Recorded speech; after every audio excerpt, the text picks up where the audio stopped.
All right, y'all. So I just got through watching the Housewives of Potomac, coming right off the reunion and doing a reunion video.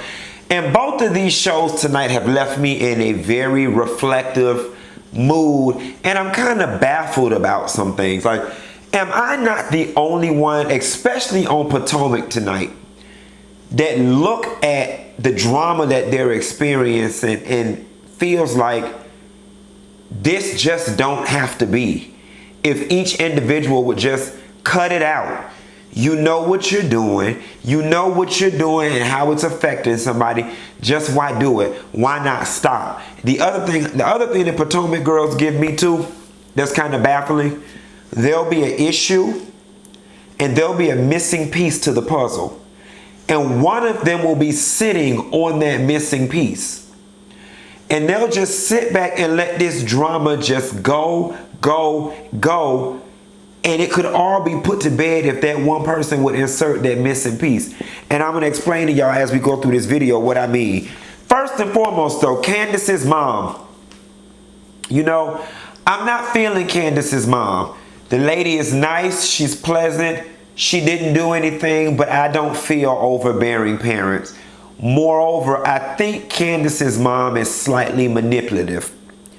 I can't conclude if I feel that way, but I'm sensing that because I do think there's something a little off, even if your parents have the money, when your mom is supporting your grown ass and you and your husband. Like, something is slightly off, but the fact that your mom is doing it with so much pleasure and delight says to me that there is a reason why she's doing it that validates her, that fills some void. And I suspect, using my Iyanla hat, that your mom pays and puts what she can into you financially so she can control you and always have you up under her thumb. That's really what it feels like. I just don't know where on God's green earth that a black mama supports her daughter and her daughter's man. Secondly, and maybe from a place of guilt, Candiace, it looks like you have a lifestyle that independently you nor you in conjunction with your husband could sustain on your own.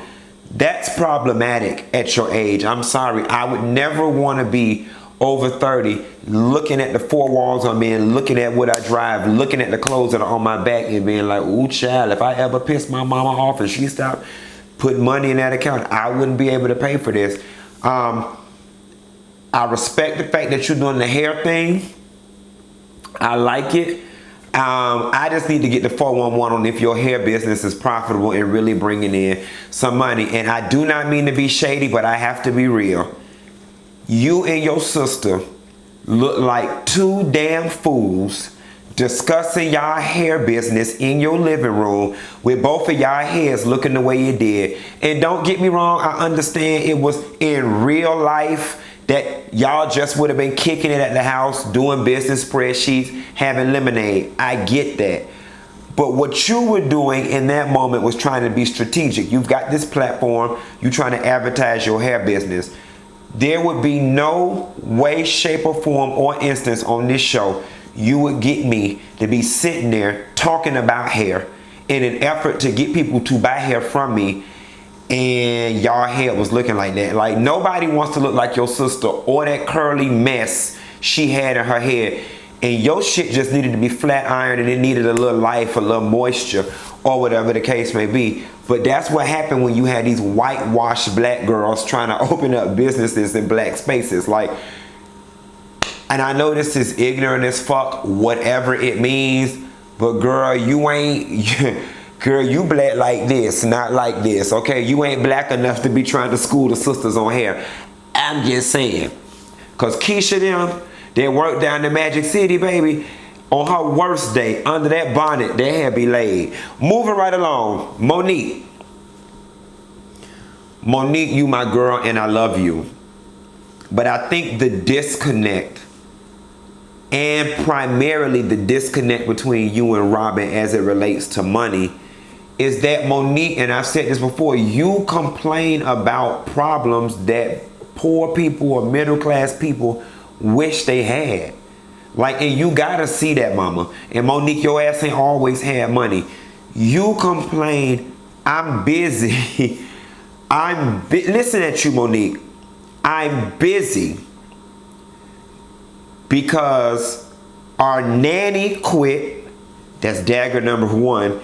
And because we moved in this supersized house that we don't really need, and I've got to unpack it. Dagger number two. And families in town. In a house that's big enough to house my whole family. Monique, where is the problem, sis? Sis, where is the problem? You know what I'm saying? So I think when Robyn says things like, must be nice, it's got a dual meaning. Yeah, Robyn feeling that way largely in part because her and Juan ass is broke. But just as a middle class, working class problem, it's like, girl, you ain't finna sit up here and complain to me with these rich white woman problems and their first world rich people problems. Like, girl, shut up already. You got Juan and Robyn ass over here about to be put out. Karen and the Black Bill Gates got put out. And you over here complaining about unpacking a room in a bigger mansion that y'all did not need. So like, girl, you gotta see that, Monique. And you gotta, if the name of the game is getting people to connect with you, then you have got to see that that's not where it's at, honey. Moving along. Gizelle in this book. Gizelle, you and this book, you and that t-shirt you wore, you, your phony ass apologies, you and your friendship with Karen can all go to hell. Gizelle, you are one phony bitch. Like, you just are. Like, you on some Kim Zolciak shit tonight. And the episode before. I don't understand, Gizelle, how you can not have enough foresight to see that the shit you doing is not going to be received well. Like, Gizelle, you know that this shit is controversial. You know it's gonna rub people the wrong way. You know that a lot of people around you are going to be upset, but you don't give a damn because your agenda and what you're setting out to accomplish, prove, or do is more important. And then I don't mind you doing it. Do whatever the fuck you want to do. What I do mind is you trying to play on people's intelligence. You want to do some shit, then after it's done and you've reaped the maximum benefit from it, or you've accomplished what it is you've accomplished, then you want to double down and, after reflecting upon, I now see and I'm sorry, or I did not know that it would affect you in this way. Yeah, you did. Now don't get me wrong, bitch. I was right there with you. With that shirt, with Karen, and quiet as it's kept, I probably would have did the same thing because Karen asked me to eat a slice of goddamn humble pie and she's so braggadocious. And what you and that shirt was doing, you called yourself seizing the opportunity to knock Karen down a peg, okay? That's what you set out to do and you accomplished it. I'm not with these phony ass apologies though, and Karen, you be a damn fool to accept it. Gizelle knew exactly what she was doing, just like she know what she doing in this book. You know how to write a book loosely based off of your life in a way that's not going to incriminate or cause speculation about other people's lives. Why not just write a fictional book? Because anything else is semi-autobiographical. But again, you know this already. Ashley going to counseling. Ashley's counseling session revealed a lot. It revealed a lot. And a lot of times you see the issue that Ashley's having between single moms and their sons. But Ashley has got this undying feeling of guilt and responsibility for her mom. And it seems as if she has had this from the time she was very little. Has it struck anyone, including Ashley, that maybe her mom's got a little mental illness? Definitely some emotional issues there. But we're going to talk about that a little later. Like, Ashley, that counseling scene was very, very, very revealing. The thing that's fucking me up with Ashley is at this point, your husband is your lifeline and your mama's lifeline. So at the end of the day, you're not supporting your mom. Michael is. And if you lose Michael, both of y'all ass gonna be living in a tent or under the expressway or hell in the subdivision with Robyn ass. So you might want to err on the side of keeping Michael happy and letting your mom figure things out. You said she met this guy, he was living in a tent. And if it wasn't for you, she would be living in a tent.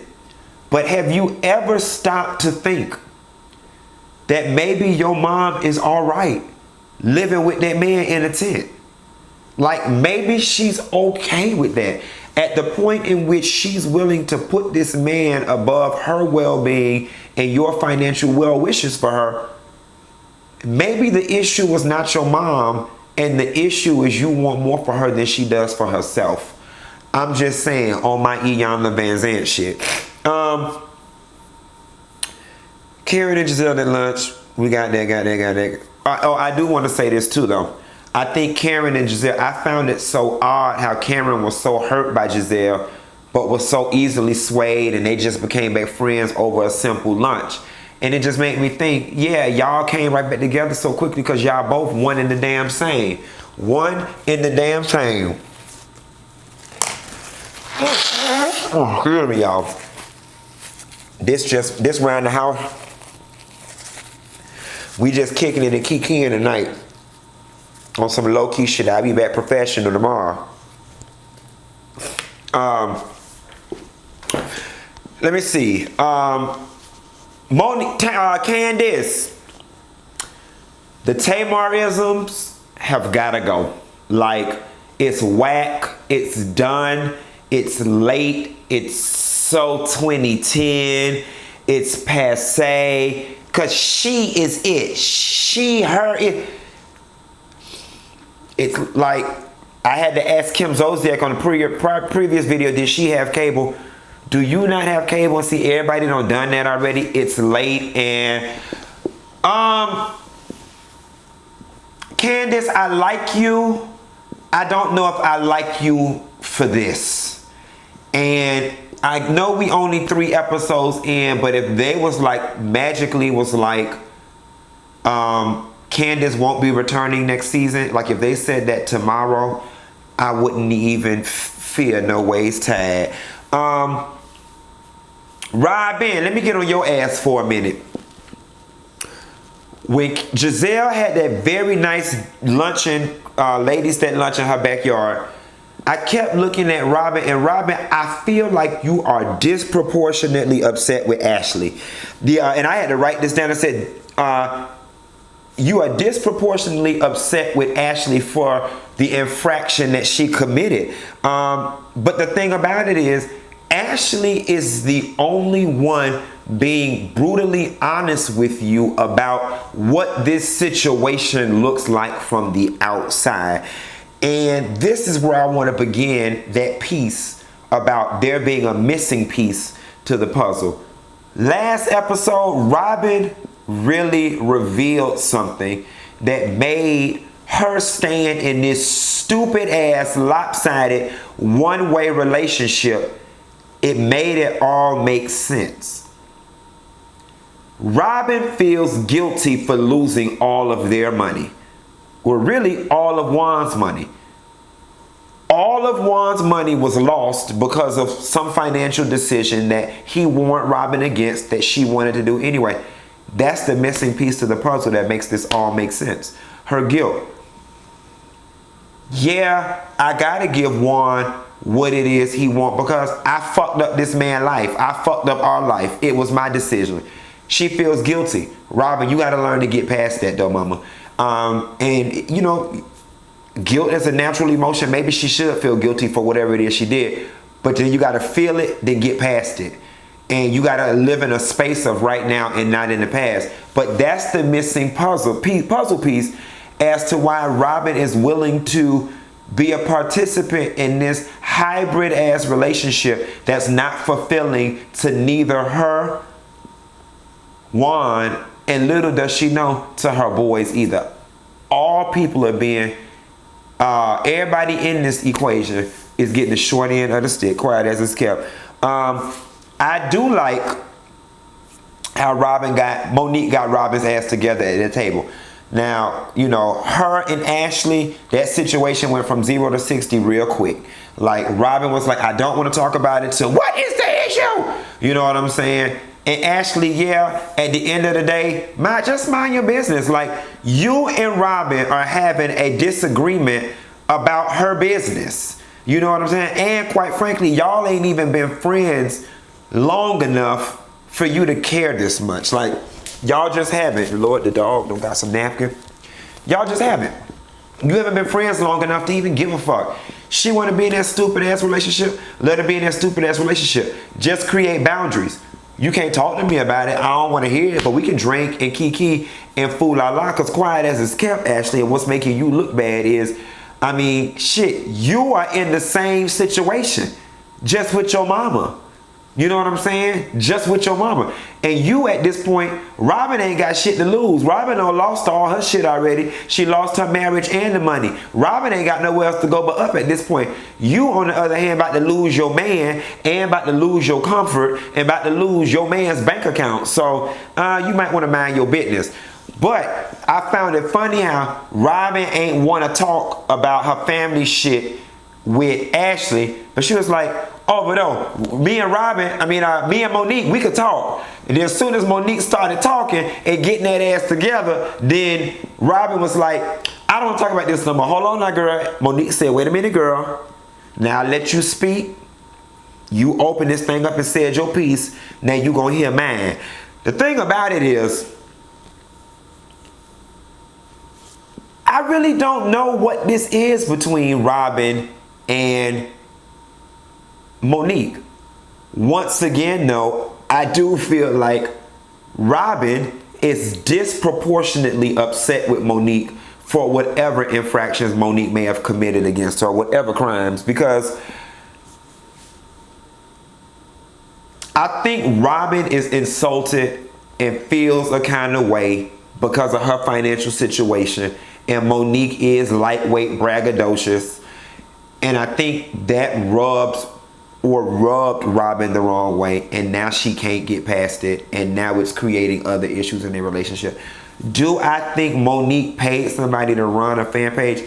Absolutely not. Geared at Robyn? Absolutely not. And at the end of the day, like, Monique has no real reason, as I see it, to like want to hate or go at Robyn. Like, Robyn, you in the shittiest situation and got the shittiest life of all of them on the show.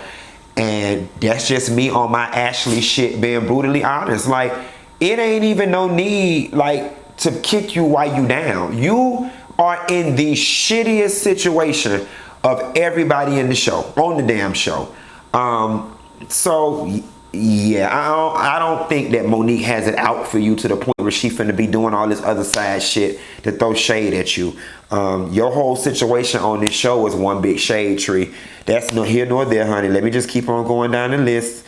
Ashley having that meeting with her mom. I see why Ashley is scared to talk to her mom, because the minute she says one thing that raises a hair on her mom's chest, I didn't mean to say her chest, on the back of her neck, which it could be on her chest if she living in a tent and ain't shaved. Nonetheless, that raises a hair on the back of her mom's neck, the mom instantly shuts it down.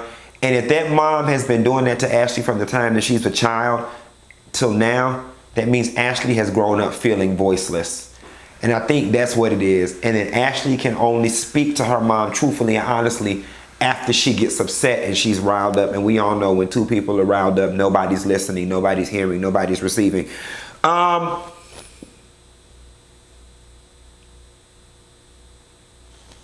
commend Ashley for trying to compromise with Michael and her mom and trying to get her mom back on track. What I think was disrespectful and completely maligns everything Michael is trying to accomplish as it relates to your mom is for you to look to your mom and tell her, I will never, ever, ever, ever cut you off. Like, I think that your mom needs to feel that you will cut her off, even if in the back of your mind you wouldn't. Because that is why your mama is so content just fool-la-la around with this man and your money, because you have given her reassurance that come hell or high water, you would never cut her off. That is the problem. You can't be like, I'm going to punish you if you don't do this, but I'll never punish. Like, it was just weird. And Ashley, at the end of the day, and I know you and Michael are married, but that's that man money. And he's supporting both of y'all. And I'm sorry. I mean, y'all already done bought them a house. It's two of them there. They are living in a house that's semi-paid for, almost paid for. And your mama and him still can't make their bills. It says to me, your mama like her situation. Ashley, I could respect you more if you went and got your sister and just took care of your sister. But let your mom and him live in the tent, live with the lights turned off, or whatever it is, or however it is they want to live. There's a missing piece to that puzzle, okay? I don't know if that missing piece is drug abuse. I don't know if that missing piece is your mom has been abused. But there is a reason, and there's a missing piece to this puzzle that's going to make your mom's reluctance to leave this man alone all make sense. There's a piece of information that your mom is withholding that's going to make this whole situation make sense. Because what I've learned in this life is when shit don't make sense, it's because it don't make sense. You know what I'm saying? It's just as simple. And this shit don't make sense at all. Oh, I'm down to the end of my list. Yeah, that's what I thought. Those are my thoughts, y'all, on Potomac. You know, and maybe because I watched that Iyanla earlier before the reunions, that it's got me in this reflective mood.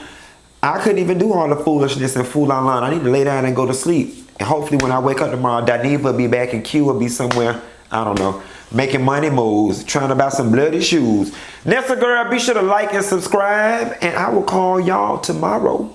Bye.